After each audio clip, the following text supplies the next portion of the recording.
Hello everyone, আমি সুমন। আমার চ্যানেলে সবাইকে অনেক অনেক স্বাগত জানাই। আজকের ব্লগটি খুব সুন্দর ব্লগ, আশা করি তোমাদের সবার ভালো লাগবে। আমরা গিয়েছিলাম মায়াপুরে ইস্কন মন্দিরে। সত্যি আমার অনেক দিনের ইচ্ছা যে এভাবে পূর্ণ হবে, আমি কবেও ভাবিনি।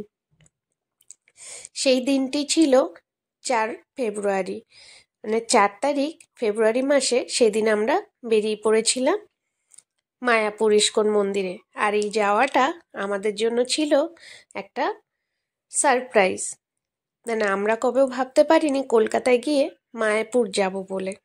আর এই পুরোপুরি প্ল্যান করেছিল আমার ছোট ননদ আর নন্দাই।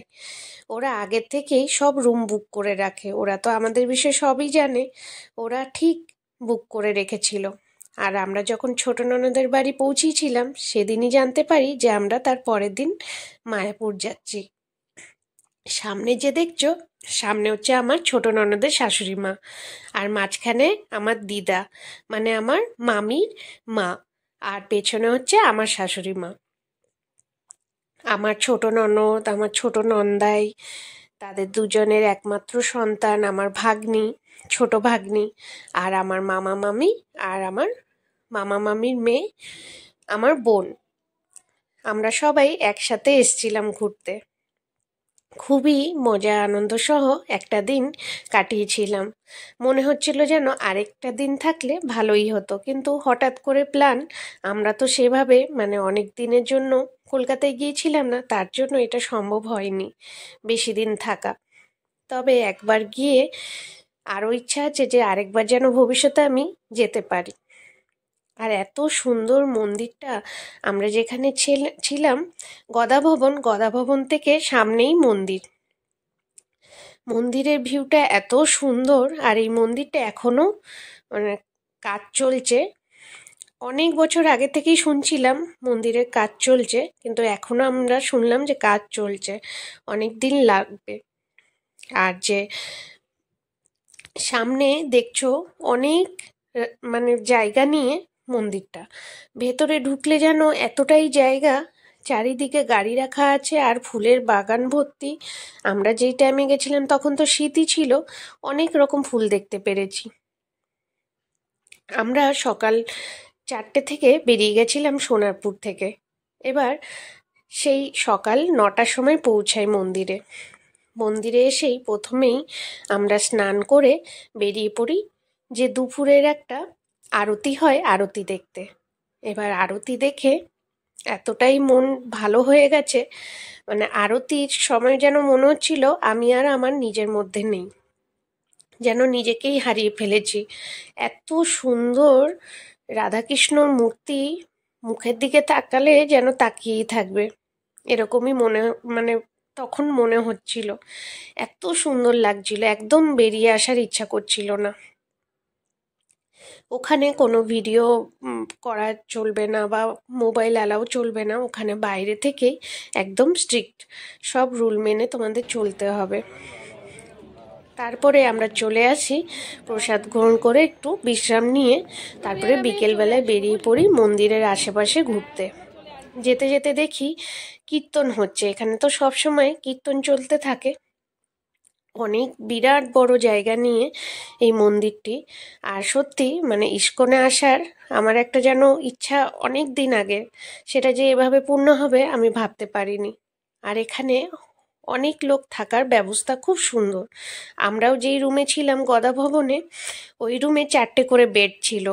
আর খুব পরিষ্কার পরিচ্ছন্ন রুমগুলো, একদম মানে কি আর বলবো, এরকম ব্যবস্থা আমি কোনোদিনও কোনো জায়গায় হয়তো দেখিনি।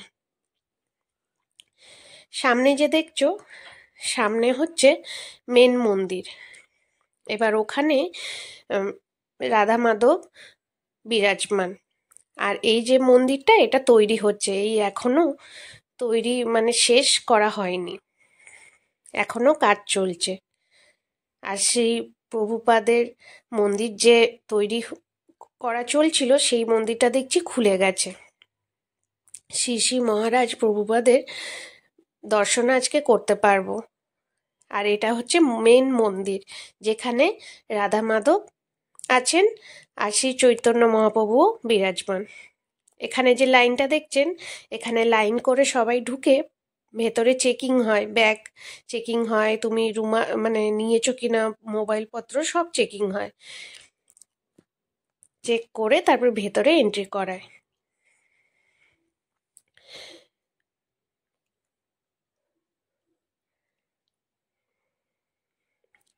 আর এখানে ব্যবস্থা এতটাই সুন্দর, চারিদিক দিয়ে আমি দেখছি অনেক গার্ড, সিকিউরিটি গার্ড, তারপরে পুলিশ ভ্যান দাঁড়িয়ে আছে।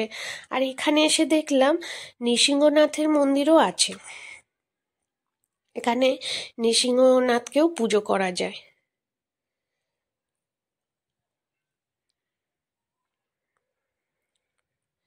যারা যারা ভিডিও দেখছো অনেকেই হয়তো মায়াপুর ঘুরেছো। আমিও যতটা চেষ্টা মানে পেরেছি তোমাদের সাথে ভিডিওগুলো শেয়ার করতে। আসলে আমরা যেই টাইমে এসেছি সকালে এলে কি মানে সকালে যদি ঘুরতাম তাহলে হয়তো আরও সুন্দর অনেক কিছু দেখতে পারতাম। যেহেতু সন্ধে নেমে গেছে রাতের বেলা, এখন আর ঠিকঠাক করে মানে ভিডিওতেও সব কিছু তুলে ধরতে পারছি না, কিন্তু যেইটুকুনি দেখাতে পারছি আশা করি তোমরাও বুঝতে পারছো কতটাই সুন্দর আশেপাশের পরিবেশ। আর এখানে একটা ফুচকা দেখতে পেয়ে সবাই দাঁড়িয়ে পড়েছে ফুচকা খাবে। আর এখানে মন্দিরে মানে ভেতরে বলো কি বাইরে একদম পিওর ভেজ, কোনো পেঁয়াজ রসুনও চলবে না। আর তার সাথে ভেজের মধ্যে যে এত সুন্দর সুন্দর খাবার পাওয়া যায়, ইটালিয়ান বলো কি যে কোনো খাবার, মানে ইন্ডিয়ান খাবারের সাথে সাথে বিদেশি খাবারও এখানে খুব ভালো পাওয়া যায়। আর এই যে মন্দিরটা দেখছো, এই মন্দিরটা একদম নতুন তৈরি হয়েছে, এখানে শ্রী শ্রী প্রভুপাদ বিরাজমান। ভেতরটা এতটাই সুন্দর যেন আমি মানে নিজেকে মনে করছিলাম স্বর্গে চলে এসেছি। যারা যারা এসেছো এখনো অবধি এই মন্দিরে প্রবেশ করেছো তারা নিশ্চয়ই বলবে যে আমি ঠিকই বলছি, মনে হচ্ছিল সত্যি আমি স্বর্গে চলে এসেছি, এত সুন্দর মন্দিরের ভেতরটা। তবে এখানে তো কোনো ভিডিও করা চলবে না, একদম স্ট্রিক্টলি মানে মানা, তোমার ফোন সব বাইরে রেখে যেতে হবে, জুতো। আর বাইরে দেখো অনেক দোকান বাজার, এখানে অনেক কিছুই পাওয়া যায়। আর খুবই মানে জিনিসগুলো খুব ভালো, মানে মন্দিরের রিলেটেড ঠাকুরের রিলেটেড জিনিস এখানে খুব ভালো পাওয়া যায়। আর এখানে গেলে একটু চেষ্টা করবে ঘি নেওয়ার, এখানে গোশালার ঘি পাওয়া যায়, ওই ঘিটা সত্যি খুব ভালো। ঘিয়ের যে ফ্লেভারটা মানে যারা ঘি খেতে ভালোবাসে তাদের খুবই ভালো লাগবে। আমি তো এখান থেকে ঘিও নিয়েছি। আর এখানে যে সামনে দেখছো, এখানে 24 ঘন্টা কীর্তন হয়, 24 ঘন্টা। এখানে কীর্তনের কোনো মানে বন্ধ হবে না, এখানে 24 ঘন্টাই কীর্তন হয়। তবে এই জায়গাগুলোর নাম আমি সঠিকভাবে বলতে পারছি না, তোমরা যারা যারা জানো আমাকে কমেন্ট করো। এবার আমরা পুরো মন্দিরের বাইরে চলে এসেছি, আর মন্দিরের বাইরে অনেকেই আছে টিকা লাগিয়ে দিচ্ছে, তো আমরাও সবাই একটু টিকা পরে নিলাম, যে মন্দিরে যখন এসেইছি আমরা রাধা মাধবের নামে একটু টিকা লাগিয়ে নিই। তবে সবারই একটা নিয়ম থাকে, টিকা ধারণ করারও অনেক মন্ত্র থাকে শুনেছি, যারা জানে মানে আমিও শুনেছি। আর এই যে মাঝখানে দেখছো আমার মামি, আর সাইডে হচ্ছে আমার বোন। আমার বোন খুব মানে আমি গিয়েছি তো ও যে এত খুশি আমাকে দেখে আর কি বলবো। আর ওই যে পাশে আমার ছোট ভাগ্নি, আর মাঝখানে কে সবাই তো চেনো। আমরা সবাই এত মজা করেছি, আনন্দ করেছি, একটা দিন যে কিভাবে কেটে গেল তার মানে কি আর বলবো। মনে হচ্ছিল যেন আরও একটা দিন থাকলে ভালোই লাগতো। আর যে যার পছন্দ মতন জিনিস আমরা কেনাকাটি করলাম, আর মন্দিরের ভেতরটা একটু ঘুরেও নিলাম। সকালবেলায় হয়তো আরও সুন্দর এই জায়গাগুলো দেখতে লাগবে, তবে আমাদের হাতে যে সময়টুকুনি ছিল ওই সময়টুকুনির মধ্যে আমরা চেষ্টা করেছি যতটা পেরেছি মন্দিরের ভেতরটা ঘুরে নিয়েছি। আরও শুনেছি এখানে গোশালাও আছে, সকালে যায় সবাই, দেখি কালকে যদি সকালে যেতে পারি তাহলে তোমাদের সাথে ভিডিও শেয়ার করব। এবার আমরা চলে এসেছি রাতে প্রসাদ গ্রহণ করব। আমরা সবাই বললাম যে দুপুরে তো আমরা চেয়ার টেবিলে বসে খেয়েছি, এবার রাতের বেলায় আমরা মাটিতে বসে প্রসাদ গ্রহণ করব। কেন প্রসাদ গ্রহণ করার আসল নিয়ম কিন্তু মাটিতে বসে, কিন্তু এখানে এসে আবার দেখি আমার শাশুড়ি মা, আমার ছোট ননদের শাশুড়ি মা, সবাই, আমার দিদা, সবাই চেয়ার টেবিলে বসে গেছে, কারণ চেয়ার টেবিলও ব্যবস্থা ছিল। আর যখন ব্যবস্থা আছে, আর দেখলাম যে কেউ তো নিচে বসছে না, আমরা ওই চেয়ার টেবিলেই বসে খাওয়া শুরু করে দিয়েছিলাম। আর রাতের বেলায় মেনুতে ছিল পাতলা করে ডাল, রাজমার একটা তরকারি, বাঁধাকপির ঘন্ট, মিষ্টি, রুটি, ভাত। আর কি বলো, প্রসাদে যদি এত সুন্দর আইটেম থাকে আর কি চাই। আশা করি আজকের ব্লগটা তোমাদের সবার খুব ভালো লেগেছে। আর এখন অবধি যারা আমার চ্যানেলটিকে সাবস্ক্রাইব করোনি, সবাইকে অনুরোধ করবো আমার চ্যানেলটিকে সাবস্ক্রাইব করে পাশে থাকা বেল আইকনটি প্রেস করে দেবেন।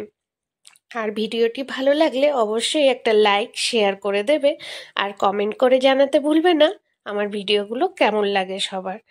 আবার পরে দেখা হবে একটা ভালো ভিডিওর সাথে। আজকে তাহলে আসি, সবাই সুস্থ থাকবে, ভালো থাকবে। আবার দেখা হবে একটা নেক্সট ভিডিওতে।